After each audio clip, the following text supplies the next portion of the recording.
दोस्तों नमस्कार, मैं हूं सुशील एक्वाकल्चर फार्म से। कैसे हैं आप सभी। तो दोस्तों आज के इस वीडियो में मैं बताने वाला हूं, अगर आपके तालाब की मछली बीमार है या मरने वाली है तो आप उसे कैसे पहचानोगे। तो इस वीडियो में 8 से 9 टॉपिक पे बात करने वाला हूं। इन टॉपिक को अगर आपने सही से अपने दिमाग में रख लिया तो आपकी मछली कभी भी मरेगी नहीं और आप एक सफल मत्स्य पालक बनेंगे। क्योंकि मछली पालन में सबसे ज़्यादा जो लॉस होता है, या मछली या तो चोरी हो जाए या मछली मर जाए, तभी हमको लॉस होता है। तो बने रहे वीडियो में कंटिन्यू। चलिए वीडियो को स्टार्ट करते हैं। तो दोस्तों जो इसकी सबसे पहली प्रॉब्लम होती है वो होती है तालाब के पानी काला होना। दोस्तों आप अपने तालाब के पानी को देखते रहें, अगर आपके तालाब का पानी काला है या और काला होता जा रहा है तो आपको उसमें जो है कि तुरंत फर्मेंटेशन करने की ज़रूरत है।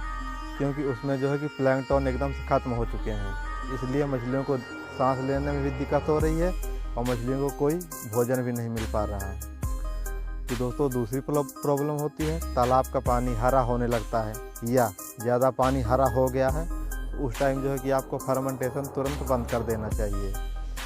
उसमें हो सके तो आपको सिल्वर कार्प मछली छोड़ देना चाहिए या चूने का उपयोग कर देना चाहिए। पर एकड़ 30 से 40 किलो चूने का आप इस्तेमाल करके उसमें जो है कि प्लैंकटन जो ज़्यादा हो चुके हैं वो धीरे धीरे कुछ ख़त्म हो जाते हैं। तो तीसरी प्रॉब्लम होती है वो होती है पानी में बास आना।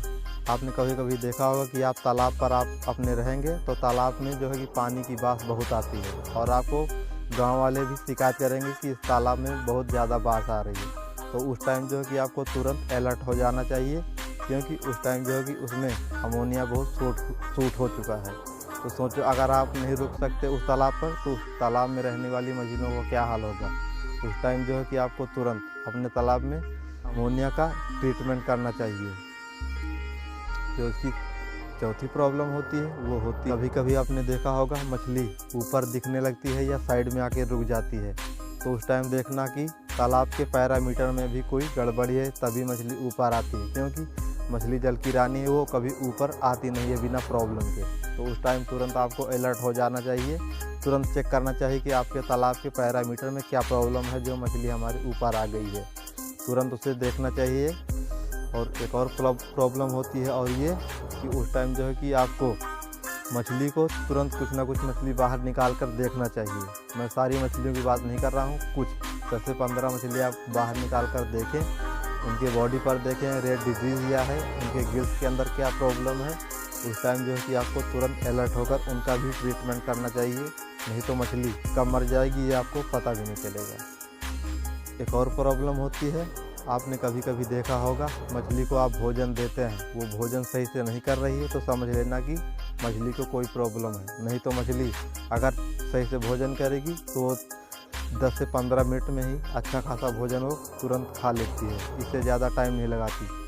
एक और प्रॉब्लम ये होती है कि आपने कभी कभी देखा होगा कि तालाब में ऑक्सीजन की समस्या हो जाती है, उससे भी मछलियाँ मर जाती हैं। तो आप अपने तालाब पे देखेंगे कि कभी कभी ऑक्सीजन की समस्या हो जाती है तो मछली ऊपर आकर इस तरह से सांस लिया करती है, तो समझ लेना कि उस तालाब में जो है कि ऑक्सीजन की समस्या बहुत हो चुकी है। उस टाइम जो है कि आपको तुरंत अलर्ट हो जाना चाहिए।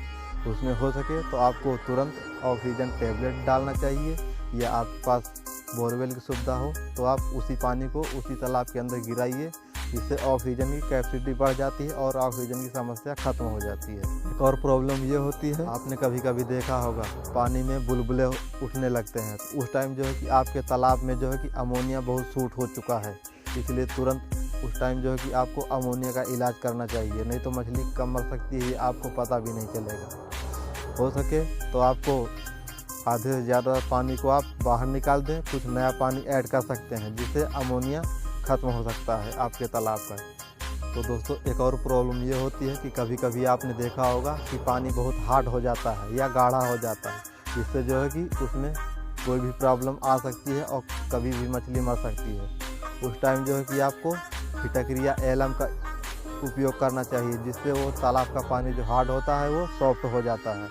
आपको एलम का उपयोग पर एकड़ 40 से 50 किलो उपयोग करना चाहिए।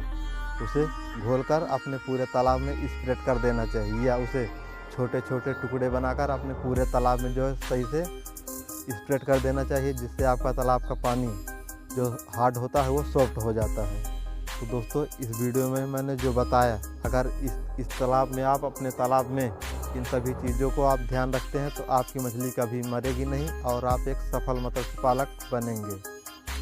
तो दोस्तों मैं आपको एक एग्जांपल देता हूं, जैसे कि एक कैंसर बीमारी होती है, उस टाइम इस बीमारी में जो है ये 3 स्टेज होते हैं, फर्स्ट, सेकंड, लास्ट। अगर आपने फर्स्ट में ही इसका इलाज करवा लिया तो आप बच जाएंगे, वरना अगर आप तीसरे स्टेज में इलाज करवाने जाएंगे तो आपको कोई भी डॉक्टर आपको बचा नहीं सकता। कितनी भी महंगी दवा करा लेंगे तो आपको कोई बचा नहीं सकता।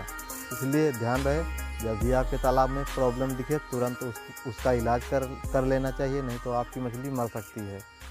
तो बने रहे सुशील एक्वाकल्चर के यूट्यूब चैनल पर, जानते रहें फिश से रिलेटेड छोटी से छोटी बातें। धन्यवाद।